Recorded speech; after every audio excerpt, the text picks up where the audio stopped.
Cornelius Eady's Emmett Till's glass top casket. So let's go to week 6, and here we go. All right. Now this poem is fascinating. Uh, it's told from the point of view of the casket, and the poem it hinges, and it's so important to know Emmett Till's backstory and a lot of circumstances surrounding the poem. So we're gonna spend some time talking about that too. But let's read the poem, and then we'll have Cornelius Eady read the poem and talk about it. Emmett Till's glass top casket. By the time they cracked me open again, topside, abandoned in a tool shed, I had become another kind of nest. Not many people connect possums with Chicago, but this is where the city ends, after all, and I float still, after the footfalls fade and the roots bloom around us. The fact was, everything that worked for my young man worked for my new tenants. The fact was, he had been gone for years. They lifted him from my embrace, and I was empty, ready. That's how the possums found me, friend. Dry docked, a tattered mercy hull. Once I held a boy who didn't look like a boy. When they finally remembered, they peeked through my clear top. Then their wild surprise. Here is Eady reading the poem. By the time they cracked me open again, topside, abandoned in a tool shed, I had become another kind of nest. Not many people connect possums with Chicago, but this is where the city ends, after all, and I float still after the footfalls fade and the roots bloom around us. The fact was, everything that worked for my young man worked for my new tenants. The fact was, he had been gone for years. They lifted him from my embrace, and I was empty, ready. That's how the possums found me, friend. Dry docked, a tattered mercy hull. Once I held a boy who didn't look like a boy. When they finally remembered, they peeked through my clear top. Then their wild surprise.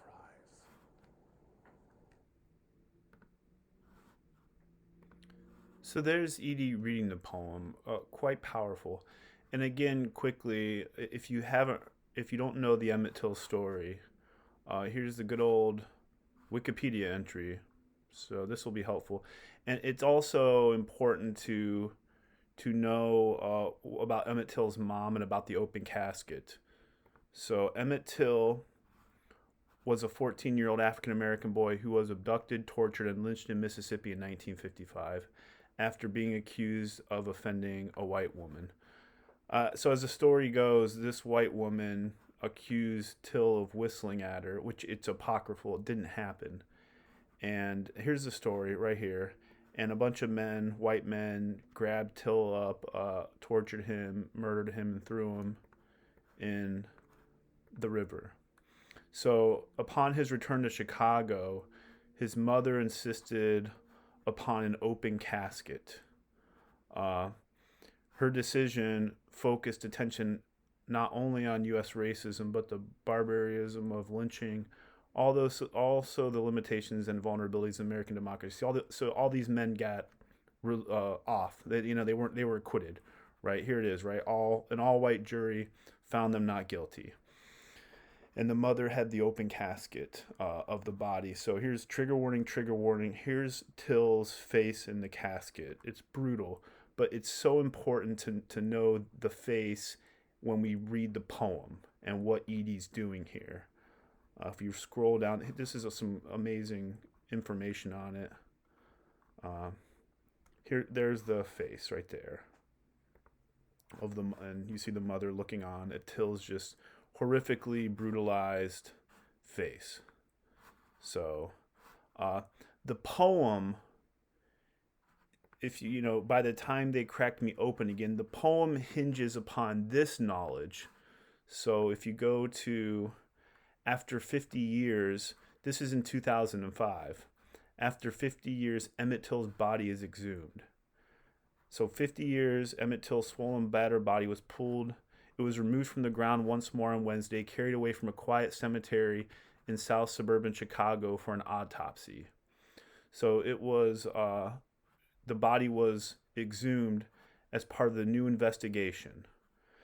So even in Till's not getting any rest here, but determine who might have been involved in Till's killing other than the two white men who were acquitted.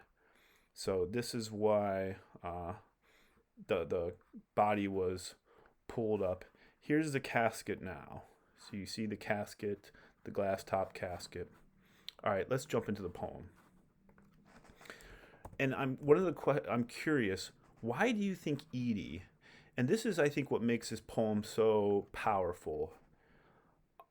We don't need a poem that tells us this horrific killing was bad. We all agree, right? It's coming at it from a different angle. It's such a fascinating angle, a beguiling angle. Eady's taking on the persona of a casket. So this is the casket, the coffin talking.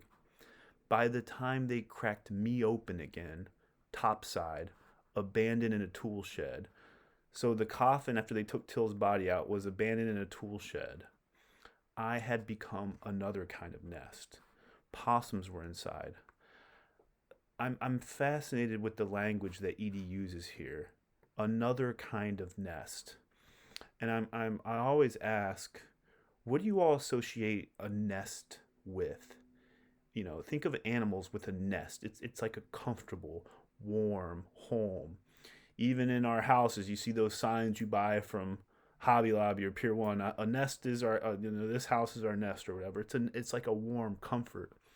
The casket's describing itself as a nest.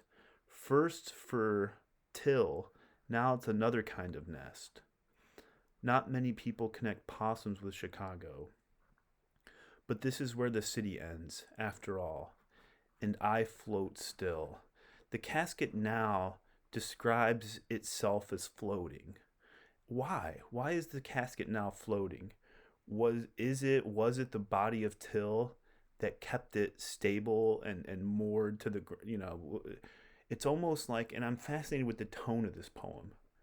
It's somber, it's sad, it doesn't convey some of the anger, and indignant anger that was in Song for a Dark Girl. There's like a sadness to this poem. It's almost as if the casket misses Till's body. Like it was the casket's horrific it's like horrific duty, horrific honor, like the oxymoron of having this horrific honor of caring for this, not caring for this, holding this body, this symbol of horrific racism. After the footfalls fade and the roots bloom around us, the fact was everything that worked for my young man. I love how the casket describes Till as my young man. And there's this repetition of the fact. What are the facts here? We want to know the facts. And the body is pulled up to get to the facts, right? We want to find out the facts. Because what happened initially was a travesty of justice. This innocent boy was tortured and murdered, and these people got off. The fact was, everything that worked for my young man worked for my new tenants. So the new tenants are these possums, right? The fact was, he had been gone for years. So Till's body's gone, right? And it's like this casket's missing it. They lifted him from my embrace. I'm fascinated with how the casket describes itself as embracing Till's body. What's an embrace? Think of an embrace. It's like a hug. It's like a holding. Like the casket was holding and caring for Till's body. And I was empty, ready. And it's like the casket is empty, ready. That's how the possums found me, friend. I love this little use of friend here. What does that do to a reader? That's how the possums found me, friend. Like we're being addressed as a friend. Dry docked, a tattered mercy hull. What's a hull? It's the ship, right? It carries, it transports. If the casket's describing itself as a tattered mercy hull, it was transporting Till's body. It was holding Till's body. It was caring for it. Once I held a boy who didn't look like a boy. And if you know the image of the open casket, Till's face, right, that's what you see. Once I held a boy who didn't look like a boy. You need to know the history and the background to feel the reverberations of that line. When they finally remembered, they peeked through my clear top, then their wild surprise. So here's the casket. It has this horrible honor, horrible duty of embracing, holding, caring Till, and now it's empty. I'm fascinated with what Eady's doing in this poem from the point of view of a casket, giving this inanimate object these characteristics of mournful feeling, mourning, embrace, somberness that showcases how it cared for Till's, my young man, my embrace. I was a nest, you know. I'm a tattered mercy hull.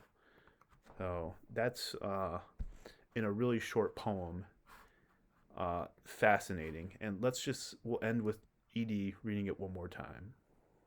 By the time they cracked me open again, topside, abandoned in a tool shed, I had become another kind of nest.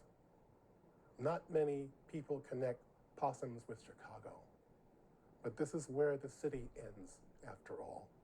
And I float still after the footfalls fade and the roots bloom around us.